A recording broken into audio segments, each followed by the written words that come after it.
Hey guys, and welcome back to Rage Gaming and more Shadow of the Erdtree. Today marks the last of my first DLC weapon lists, in which I've been testing and trying the new weapons of the different stat types. This time we're looking at Faith and trying to pick just 5 options, but that's impossible. Faith has had the best showing of the stat types just in terms of viable options, so picking just 5, I'm not even going to do that. I'm going to list 5 great options and order them, but I'll acknowledge a lot more than that. Alright, before we get into the list, I need to talk about the patch 1.12.3. This happened just before this finished video was going up, so I've had to readjust things, but not like actually a lot. The patch is surprisingly small, when so much needs buffing or adjusting or adding poise, but they have acknowledged the 2 broken things of the game, Bloodfiend's Arm, and of course the lightning perfume bottle, specifically with the rolling sparks bug. If you're unaware, this footage you can see is using that. Instead of having all the explosions go everywhere, use the Ashy Ward to put them in one place and hyper deal damage. It's the most broken thing in the game, or was. It's now nerfed into the ground. In fact, it's so much worse that these perfume bottles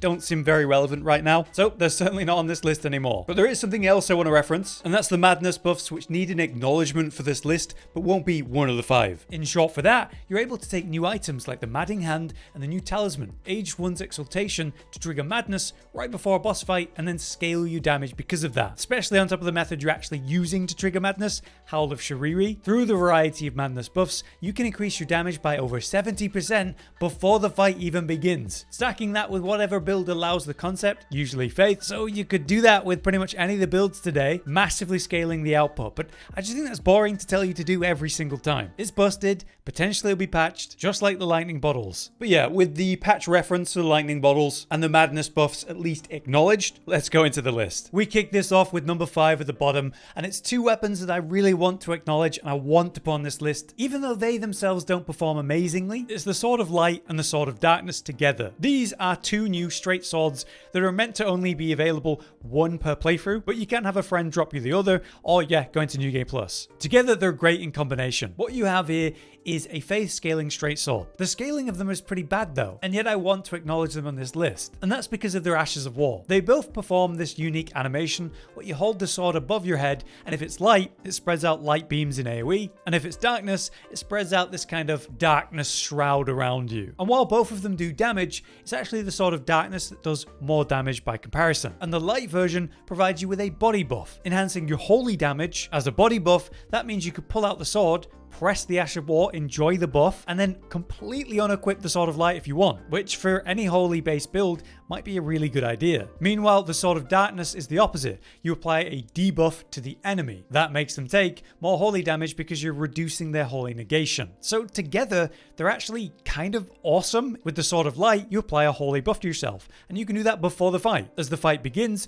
you can use the Sword of Darkness to debuff the enemy, making them take more holy damage, and also, by the way, hitting pretty damn hard with that ash. The problem is the animation's a bit long and you'll be knocked out of it. It's definitely doable and viable, but I think it's a lot better to run something else. Maybe a fully holy scaled weapon, or maybe incantations. Then you don't have to swap your setup at all. You can have one sword equipped in both hands, then just pull out a seal when you're ready to start spamming your holy damage incantation of your choice. I think that's actually really good and deserves this acknowledgement on the list. But that brings us to number 4 above that, where we have a boss weapon. Yes, we have Messmer's Spear, the Spear of the Impaler. It is a mix of Dex and Faith scaling at its maximum, which means it is indeed a physical and fire weapon. And that's baseline. On top of your Wondrous Physic and other damage modifiers, you can really enhance this damage. So baseline is a great spear. There's nothing wrong with that. It's in fact very effective. Long reach, solid damage, but not as much stagger potential as say heavier colossal weapons. However, it's brought back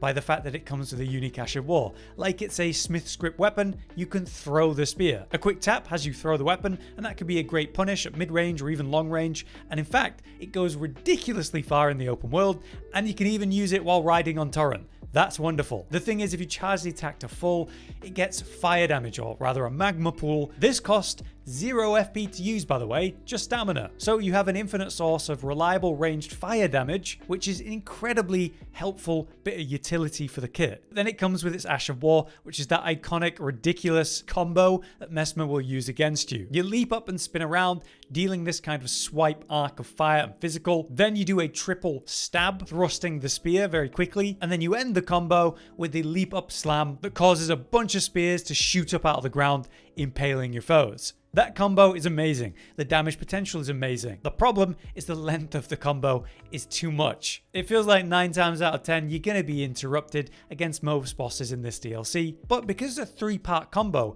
you can choose to end it whenever you want. Most of the time, that'll see you just using the first part, the leap up and swipe. This deals good damage, and then you can just end the combo there. So I rate this spear pretty damn high. Above that though, we have this weapon, the Black Steel Greathammer. It's a mix of strength and faith though, and it comes with 2 unique aspects. First is the fact that you start with a base weapon that you can place any ash onto, which means you can enhance its holy damage further than the base that it comes with, meaning better faith scaling as sacred. There are many good ashes you could choose, but because this is a great hammer with, good stagger buildup, I think Cragblade is a good pick, because what you do with that is you kind of stomp it to the ground, pull it out, cover it in rock, and now you're breaking stance or posture even better. In any case, the other unique aspect is the unique guard counterattack. After successfully guard countering with this weapon, it spreads this holy light on the ground, bursts out after a delay, increasing the guard counter's DPS potential, making it a top tier guard counter pick as a whole. There are different ways you can run guard counters.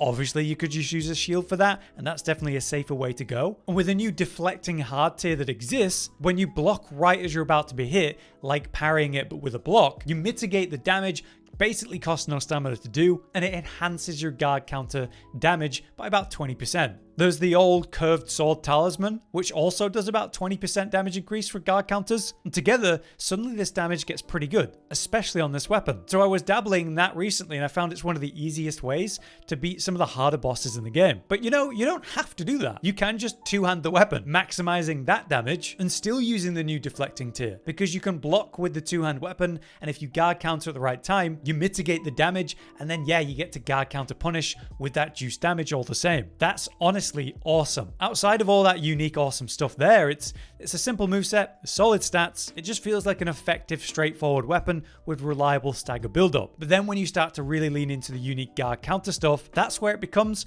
one of the best holy weapons. So really recommend it.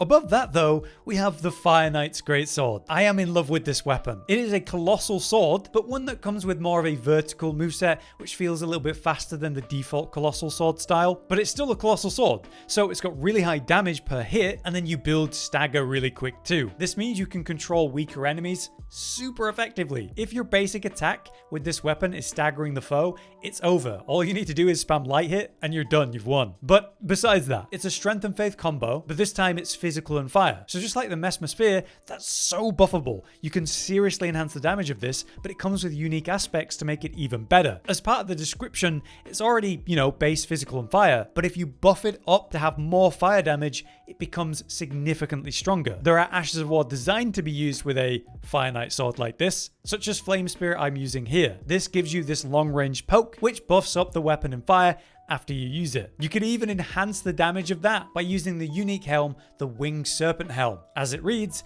it enhances Fire Knight skills such as the Flame Spear specifically. So while there's nothing crazy spectacular or spectacle about this in my opinion, it's just a hard hitting colossal sword with a fast moveset with great range and heavy hits, especially when buffed up with the fire and all the enhancements from that. The Ash itself carries too. If you're just using that Ash, you'll be fine. The insane range of the poke, or even better the damage and stagger potential if you hit with the fire poke and the sword at the same time, is like a shotgun stab, opening up new windows of punish in boss fights other weapons just can't do, as an interrupt or because of the range. I don't think this is busted, but it is definitely top tier. It's so consistent and reliable for damage and punish, and it just feels so good that I rate it so high. But above that, at number 1, we have this, the Death Knight's Longhaft Axe, which by the way comes in a twin axe version as well, which by comparison has lower output and more awkward to use. I find the Longhaft Great Axe version here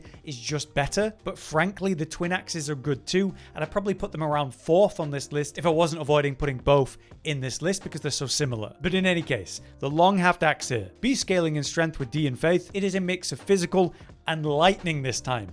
Again, very easy to enhance that. As a great axe, it has the better moveset, meaning it's got those fast slam combos. I think it's a 4-hit combo that's really quick. And then it also has that more unique double swing heavy where you bring it around behind you and spin around. But where this becomes so significantly better is the Ash of War, Blink Bolt. Blink Bolt is that same Ash of War that has you dash forward and lightning, and it has iframes on it, so you can use it as an evade as well as a gap closer. But this long-hafted axe version means you can follow it up with a heavy, making you jump up in the air and slam down with a hefty hit of physical and lightning. You actually damage on contact with the lightning dash as well, so it's 3 parts. Using this, you can avoid damage while dealing your own. Close the distance with a potent attack because the mobility it provides, kind of like what I just said with a Fire Knight's greatsword, opening up new punish windows not available to other weapons. It doesn't come with anything too flashy, there's no unique moveset, it's just as a baseline awesome. Between using the evade of the ash to then also deal damage, between the heavy hits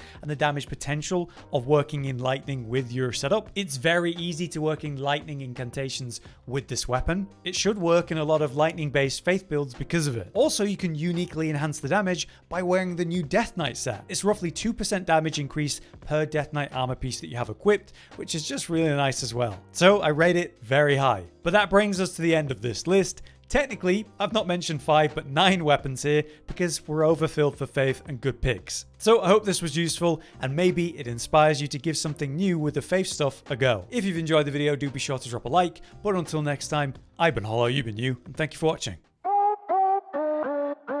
Josh, Cotton, and Hollow with the videos, dropping the humor like a hammer on your tippy toes, bringing entertainment on a daily arrangement to take our insanity and turn it into entertainment. Yes, I said entertainment twice, to reiterate that it is nice to look into your faces on a mostly daily basis when you let us in your homes to make the whole world a stage. Goodbye.